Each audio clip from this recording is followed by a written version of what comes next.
Okay, so content marketing metrics, what that means is it's showing how effective the content is that you're posting.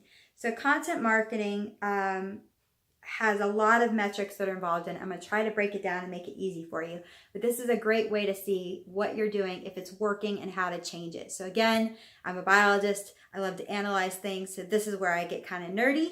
You may or may not want to get this involved, but I think it's an important thing for you to understand. So we have essential content marketing metrics. So the first one is consumption metrics.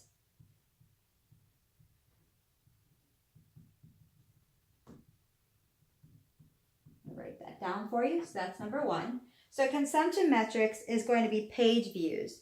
So specifically, page views tell you how many and which of your content pages your visitors are consuming or checking out, which will help you know what content is performing well. So page views for your website is very, very important. You can also translate that to, if you look on Facebook, again, there's the little graph, or Instagram, there's a little graph, and it'll show you how many page views.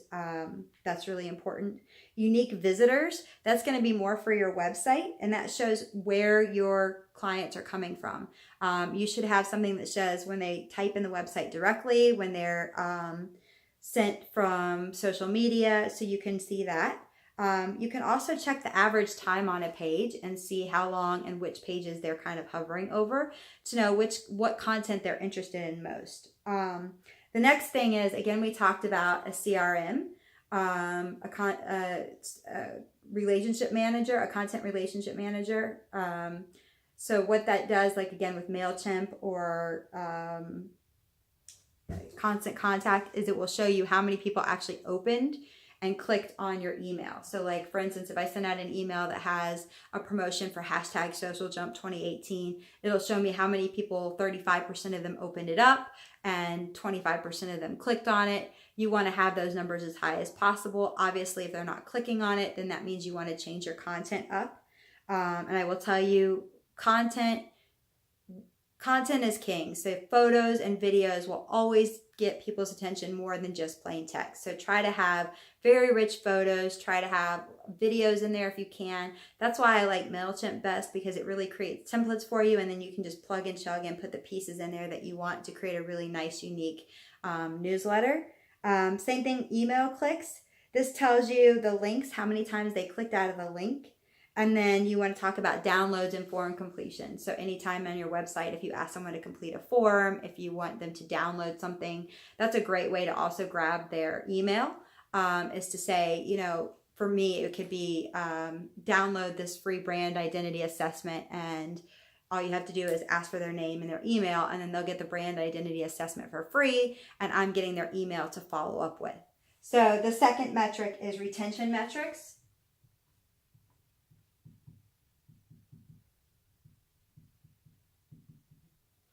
Retention metrics are, number one, your return rate, which shows how many of your visitors are returning visitors versus new visitors. So that's showing your interaction, and that's showing how many people are kind of bringing new people in with them. You will have a different relationship between the two, because new people you want to kind of bring into your community. Your existing ones, you're kind of wanting to continue to interact with them. Your bounce rate. So a bounce rate is calculated based on clicks, the entry click and the exit click. If both of these clicks occur within the same page on your site, it's considered as a bounce because the reader didn't click on the links to explore your site. Does that make sense? So MailChimp specifically has a bounce rate to tell you that, and they will actually take them after so many bounce rates. They'll take them off of your mailing list because they're obviously, these people are not interested and they're not engaging in your site or your information at all. Pages per visit. While bounce rate measures the number of people who leave without clicking on your site, pages per visit will quantify who do click and where they click and how often they're clicking. Unsubscribed and opt-outs. Again, any one of your CRMs will have that option to unsubscribe or to not get that newsletter. So that's a great way to see if you're getting a lot of unsubscriptions. That means you're probably targeting or emailing the wrong audience. So make sure that when you are emailing, number one, your content is great and people want to read what it is that you're sending to them. And number two, make sure that you have some sort of connection with them, or they know of you, or they want to know of you, so that you can keep that opt-out down. So obviously follower count is really huge. So social media, that's the number one thing that you're going to be looking for is your follower count. That means you're retaining the visitor and you're receiving a follow from them, which means that means they get updates on everything that you do. So followers is really huge. That's what you want to follow. That's what you want to focus on with Instagram, with LinkedIn, with Facebook, with Twitter, with anything, is who's following you because they're interested in your content. Again, same thing with feed subscribers. If you have a blog, that's showing who wants to see your information. So the next metric is sharing metrics.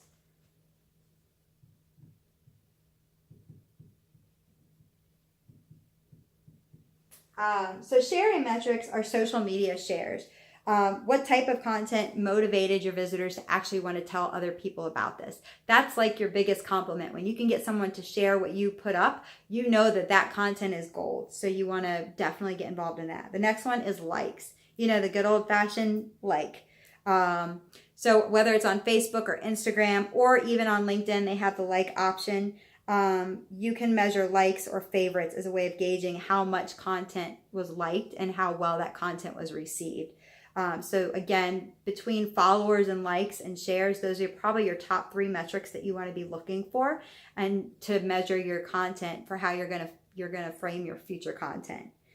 Same thing with email forwards. Not all of them are quantified because not all of them actually pick up, but it definitely is a great way. If you can see that email forwarding option, that's great. And again, just like we talked about earlier, making sure that in your emails you have the ability for them to connect on all of your social media and to be able to share on social media what you sent out. So the next one is engagement metrics.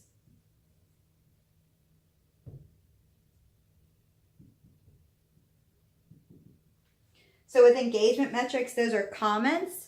That's a big one to look at because if you have a bunch of likes but you're not getting comments, you still don't really have an engaged group. So that's where you want to start doing open-ended questions. You want to do polls. You want to do anything that's going to contest, anything that's going to start creating that interaction within your groups. So the number of comments on a given piece of content gives you a feel for the engagement. So the next thing would be set session duration, which is dwell time, which is the length of time someone spends on your site looking at your stuff. You can only see that on websites, but it's good to know like how long are they actually reading the stuff on your page? Are they actually moving around? Or are they just not interested at all? Because that will tell you how involved and how engaging your website is. And then page depth, it shows you how many pages your visitors are visiting per session. Are they just reading like the home page of content and then leaving? Or are they interested in actually consuming more content? So that's really, again, important. And I would highly recommend you look at your website to make sure that you have an engaging website and people are actually getting the information you want, because your website is going to be sort of the baseline or the foundation of what your social media voice and your brand identity voice is going to be. Again, remember your website sort of the foundation of your brand identity and your brand voice. And then social media, you can think of it as the megaphone that just spreads that voice out really loud so people can hear it. So then we have lead metrics.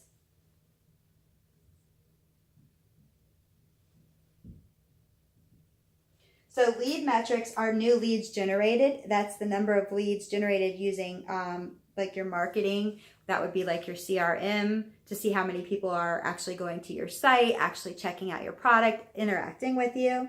It also, you want to look at existing leads touched, and that would be, again, using your CRM to calculate how many leads are in your database and how many people interacted with that content.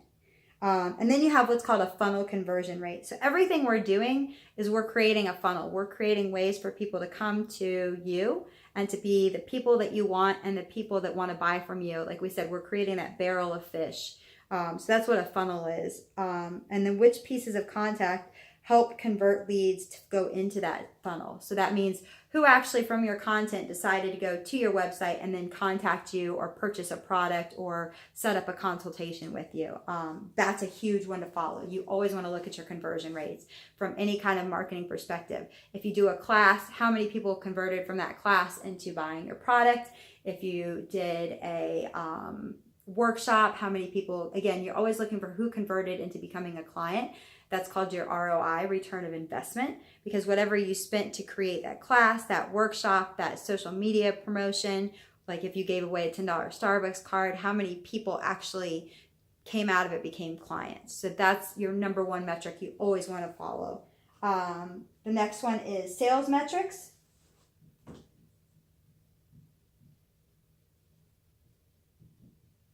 So with sales metrics, you're going to look at first touch. So you can look at the total dollar value of opportunities of the first touch. So that means like first time they saw you, did they buy your product automatically? And you're going to look at that on your blog and on your website. The next thing is the total dollar values of opportunities where the lead, like again, that funnel idea, like out of your social media interactions, out of your interactions through your groups and things like that, how many of those people decided to move forward to the client side.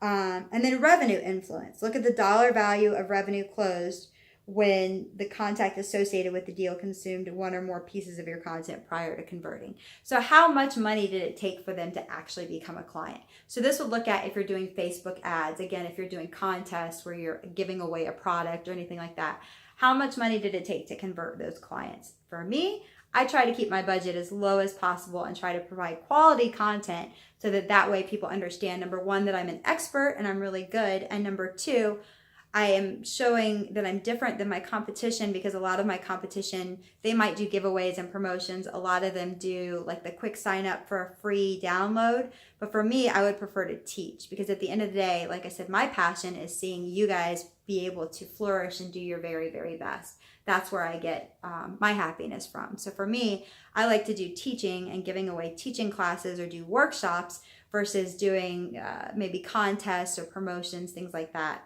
Because again, I really don't want to devalue myself, so I really don't like to lower my pricing. I'd rather give you more for your money, if that makes sense. And the last one is production/cost metrics.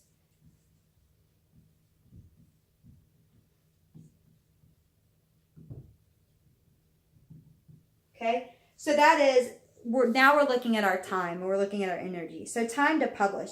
How long does your item take to move from an idea to a published piece of content?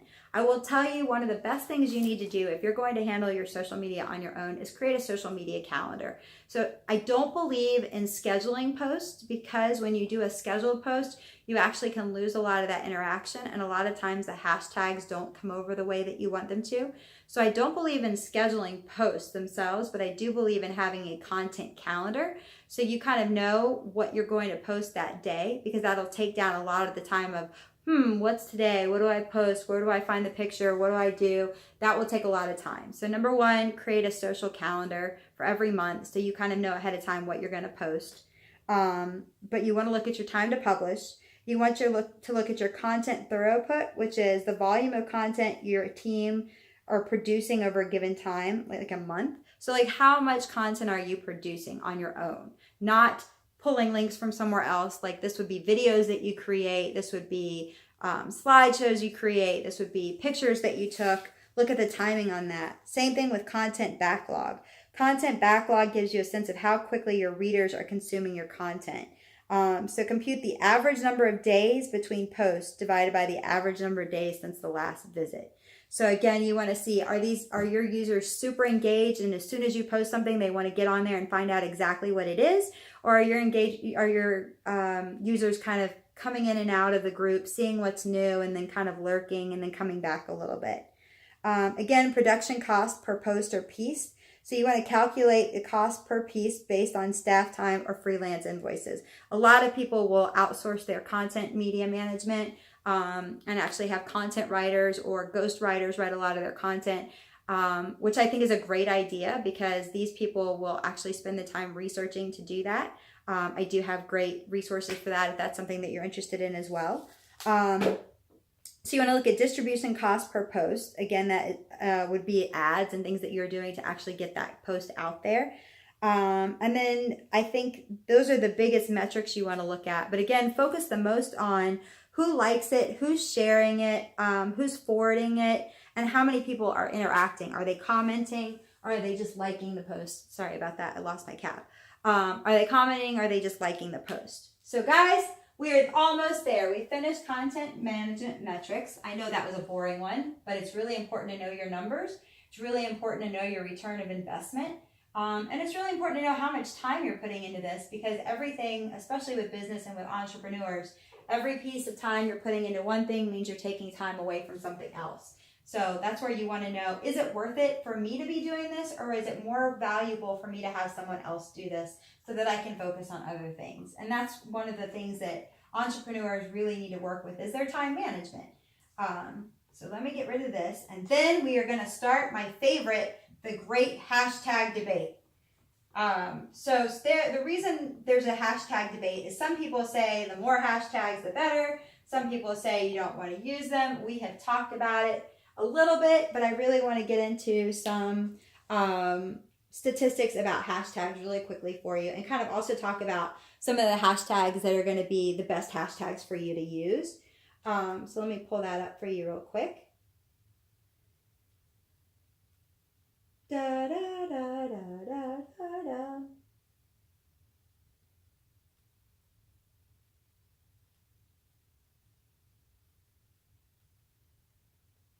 So first we're going to kind of talk about do's and don'ts on social media with hashtags, okay? And I actually, like I said, hashtags for me is one of my things that gets under my skin if it's done wrong. So number one, like we talked about, hashtags start with a £. And they're really like a short link or a way for people to find you and categorize things on social media. The hashtag is actually 10 years old. We can celebrate its birthday together. The way, let's see.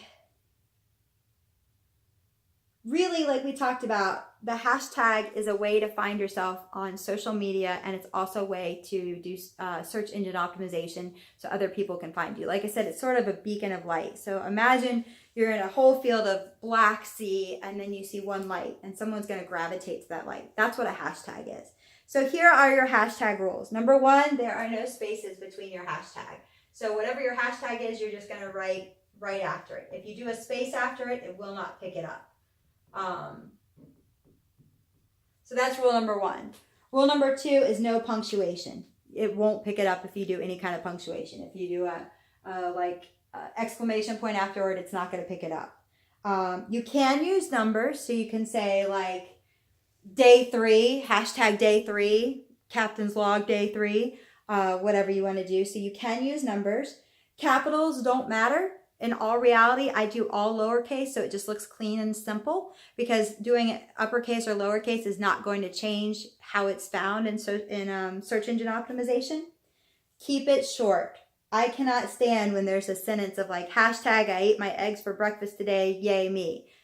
Drives me bananas. Keep it short. I would say 3 to 5 words. You should be able to you really want to be concise in what you're doing, so keep it very, very short.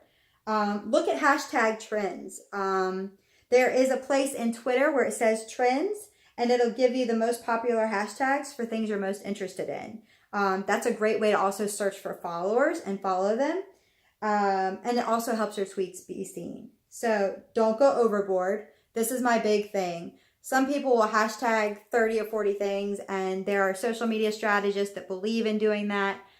I do not. I really say keep your hashtags to about 5 hashtags. 10 at most if you're really excited. Start your own hashtags. You do want to start your hashtags for your brand or business, specifically for your logo and the name of your business. Because again, you're telling people, here, I'm out here, I'm out here, I'm out here. So when people are searching for you, all of that information is going to come up. Don't use a hashtag just because it's popular. If it doesn't work with your content, don't use it. So for instance, Motivational Monday. If you didn't put up a motivational quote, don't use hashtag Motivational Monday. My biggest pet peeve I will see is I see people put hashtag SEO for like search engine optimization. Number one, their content isn't about SEO. Number two, that is such a generic thing that nothing's going to get picked up on that. So remember, anything that you're hashtagging, you want it to be searchable. You want your name, you want your slogan, and then you want items that are going to be searchable and directly related to what you do.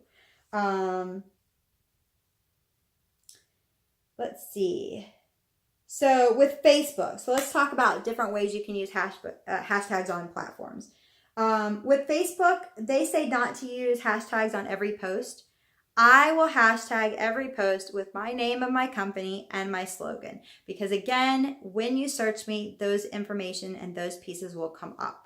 So I will break that rule because that is my personal policy, because I want, when somebody searches me, to find as much information about me as possible, because that's going to make my company look more trustworthy. It's going to show I'm more authentic. It's going to show I'm more established, and it's going to show I'm an expert. Make sure to use them in your groups, your Facebook groups, to organize posts. So some groups use the hashtag, like hashtag promo, to let people know that you're running a promo, or hashtag, so you can categorize your posts using hashtags, especially in your group, to get more information and to get more people interested in your group. If you're doing sponsored content, now let's say you are talking about your favorite brand of lipstick and you want to say hashtag, you want to do Revlon. Number one, you want to tag them because it's branded. So if you're going to actually say, I'm using this color of Revlon lipstick today, make sure you tag them and you hashtag them and you hashtag like the product. That's very important. We're really getting into an age where they're really watching branded content to make sure that if you are using any type of branded content that is not yours, that you're giving credit for it. So it's just like when you had to do a bibliography or whatever that is, your references, that's what I'm talking about.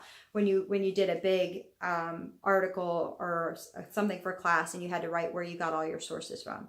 Think about that with your pictures. If you didn't create the picture, you need to be able to hashtag and tag where it came from so that you're giving credit to whoever did create it. So be really mindful of that.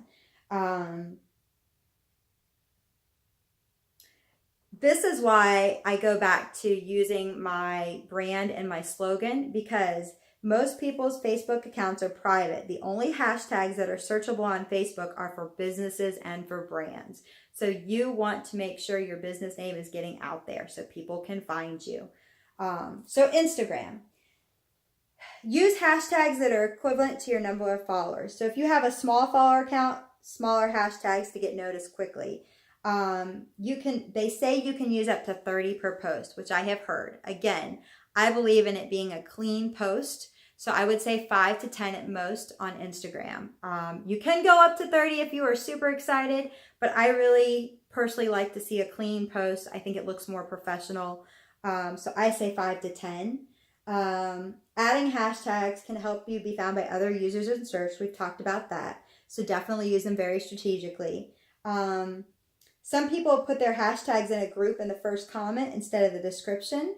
That's a way to kind of clean up your hashtags. What I like to do is do the comment, then just do the hashtags as bullet points. So like for Instagram, I would put, Happy Monday, and then my hashtag would be in bullet points. Jay Keegan, bullet point, ignite your identity, bullet point, social media strategist, bullet point, motivational Monday, so that it's clean. That's my preference. Again, I just like things clean and professional looking. So that's what I would prefer to do. You can use hashtags in your stories as well for Facebook and Instagram. So you can do that. That gives them more power to be found. And right now stories are trending and really huge. So that's a great way to kind of get a little mini video out about yourself. Again, we talked about the sort of 30-second commercial of who you are. That's a great place to put that. So people are kind of finding out who you are. Just know that that information does not last, that it is not permanent and it's not stored. So you might want to, do something like greet your audience every day or something little to interact with them. So with Twitter, this is the home of the hashtag. So you definitely want to use your hashtags there. You definitely want to use trending hashtags, which again, you can find in the sidebar under trending to get your content seen, but make sure it goes along with your content. So you don't want to use a trending hashtag, but it has nothing to do with your content. You can use hashtags in a sentence or at the end. That's something I'll also do, is I'll say like, congratulations, hashtag so-and-so for your hashtag great accomplishment, something like that. So you can use it in a sentence if you want. That's also a great way to kind of incorporate your hashtag.